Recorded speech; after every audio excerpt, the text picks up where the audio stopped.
বাড়ছে বৃষ্টি, বাড়ছে আরো গরম। স্বস্তি নেই বৃষ্টিতেও, আর সেই কারণে ঘোষণা করলো রাজ্য সরকার 5 দিনের ছুটি। হ্যাঁ, ঠিকই শুনেছেন, স্কুল 5 দিনের জন্য বন্ধ।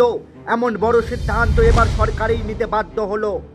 গত কয়েকদিন ধরে রাজ্যের বিভিন্ন জেলায় তাপমাত্রা 44 থেকে 45 ডিগ্রির গণ্ডি ছাড়িয়ে গেছে।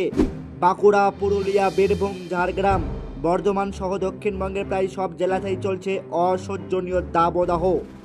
রাস্তায় বেরোলেই মাথা ঘোরা, হিট স্ট্রোক, এমনকি শিশুদের হাসপাতালে ভর্তি করার খবরও আসছে প্রতিদিন।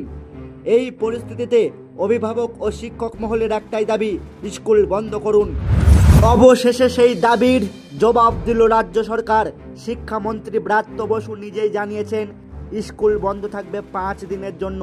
এই খবর ছড়িয়ে পড়তেই খুশির হাওয়া পড়ুয়াদের মধ্যে। এইবার একটু থামুন, একটু গভীরভাবে ভাবুন, সত্যিটা কি আপনি জানেন? আমরা যাচাই করলাম রাজ্য সরকারের অফিসিয়াল ঘোষণা, শিক্ষামন্ত্রীর বিবৃতি।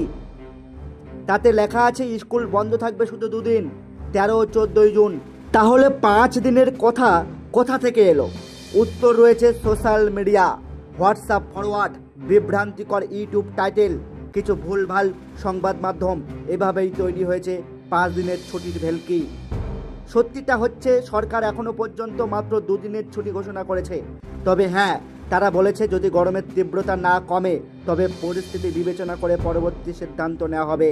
তাই এই মুহূর্তে যা সত্য তা হলো স্কুল বন্ধ থাকবে মাত্র 2 দিন। আপনাদের কি মনে হচ্ছে ছুটি বাড়ানো উচিত? নিচে কমেন্টে লিখে জানাতে ভুলবেন না।